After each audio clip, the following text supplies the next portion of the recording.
बहुत समय पहले की बात है। सुंदरवन नाम के घने जंगल में एक शेर राज करता था। वह जंगल का राजा था और उसकी दहाड़ से जंगल के हर जानवर में खौफ पैदा होता था। लेकिन इस शेर की कहानी थोड़ी अलग थी। उसकी कोई संतान नहीं थी और यह बात उसे अक्सर परेशान करती थी। एक दिन जंगल में घूमते हुए शेर को एक बकरी मिली। वह एक छोटी प्यारी सी बच्ची बकरी थी जो अपनी माँ से बिछड़ गई थी।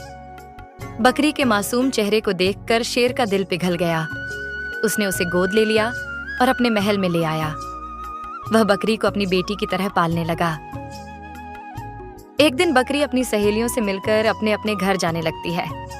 तभी बकरी कुछ जानवरों को आपस में बात करते सुन लेती है। पता नहीं कैसे कैसे जानवर होते हैं। अब जब राजा ही ऐसा होगा तो प्रजा कैसी होगी। पर फिर भी पता नहीं क्यों वो बेवकूफ राजा हमसे इतनी उम्मीदें रखता है। तुम्हारा कहना सही है भेड़िया, पर राजा को बेवकूफ कहना यह सही नहीं है। हाँ, मानती हूँ कि अगर उनकी कोई औलाद नहीं हो रही है तो भी उन्हें बकरी को गोद नहीं लेना चाहिए था, और अगर किसी बच्चे को गोद भी लेना था तो किसी शेर के बच्चे को गोद ले लेते। पता हमारे राजा ने उस बकरी को अपनी बेटी क्यों बनाया? और ऊपर से ये बकरी कितनी काली है। भला उसकी शादी कभी हो सकती है? राजा बिना पहले ही गलती कर चुके हैं, उस बकरी को गोद लेकर, और अब दूसरी गलती कर रहे हैं, उसकी शादी करवाकर। जैसी भी वो बकरी हमारे राजा की बेटी है तो एक तरह से वो भी हमारी रानी हुई ना। हाथी इशारे में जानवरों को बकरी के बारे में बताता है।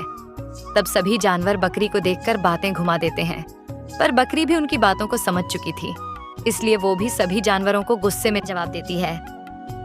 हाँ, हूँ मैं काली बकरी, नहीं हो रही मेरी शादी, और शायद कभी होगी भी नहीं। और तुम सब अपनी हद में रहो, क्योंकि मेरी शादी नहीं हुई। ना तो मेरे पिताजी के मरने के बाद मैं ही यहाँ की रानी बनूंगी, और जो आज मेरा मजाक बना रहा है ना, कल सबसे पहले मैं उसी को फांसी की सजा दूंगी। इतना बोलकर बकरी वहां से गुस्से में चली जाती है और वहां खड़े सभी जानवरों का मुंह बंद हो जाता है, और वह सभी बकरी की खरी खोटी बातें सुनकर अपने अपने काम में लग जाते हैं, और बकरी अपने घर जाकर एक कोने में शांति से बैठ जाती है। कुछ देर बाद शेर गुफा में आता है और बकरी को उदास कोने में चुपचाप बैठा देखकर उससे कहता है, अरे आज मेरी फूल जैसी बेटी को क्या हुआ? वह तो आज अपना मूड अच्छा करने के लिए अपनी सहेलियों के साथ बाहर घूमने गई थी। फिर ऐसा क्या हो गया जो उसका मूड इतना खराब हो गया? पापा, जब किस्मत ही खराब हो तो मूड तो खराब होगा ही ना। इस जंगल के जानवर बड़े ही बदतमीज हैं।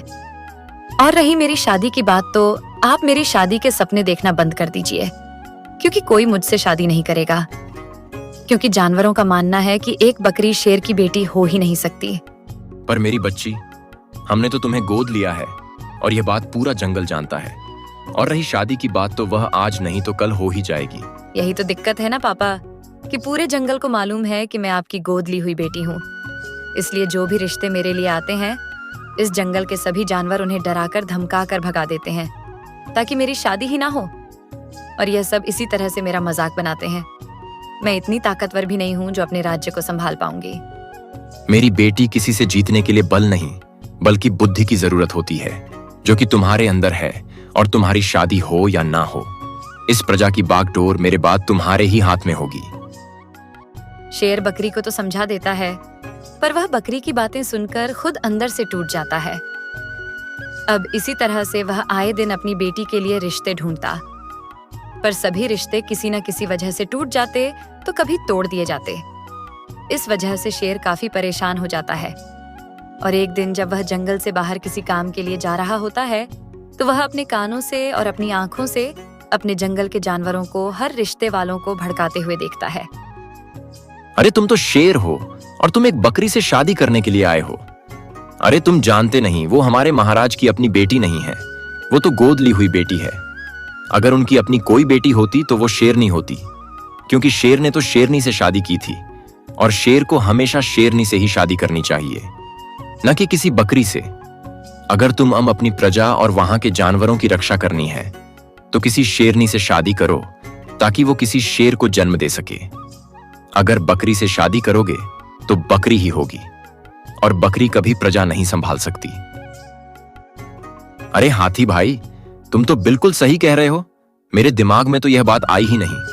मैं तो इसलिए इस रिश्ते के लिए मान गया क्योंकि वह शेर की बेटी है, एक राजा की बेटी, पर मुझे नहीं पता था कि वो राजा की गोद ली हुई बेटी है। अगर मुझे यह पता होता तो मैं यहां नहीं होता। पता नहीं वह किस वंश की होगी। अरे भाई, यही तो मैं तुम्हें समझा रहा था। अब बाकी मर्जी तुम्हारी है। दूसरा शेर हाथी की बात सुनकर बिना सोचे समझे इस रिश्ते के लिए मना कर देता है और राजा से मिले बिना ही जंगल से बाहर चला जाता है। और यह सब खुद जंगल के राजा शेर देख लेते हैं और उन्हें यह देखकर बहुत बुरा लगता है, पर वह ठान लेते हैं कि हाथी को उसके किए की सजा मिलेगी। इसलिए राजा शेर हाथी के पास जाते हैं। शेर को देख हाथी डर जाता है और हकला हुए कहता है, राजा जी, आप यहाँ? हाँ, मैं यहाँ। और आज मैंने सब कुछ अपने कानों से सुना है और अपनी आंखों से देखा है। सही कह रही थी मेरी बेटी।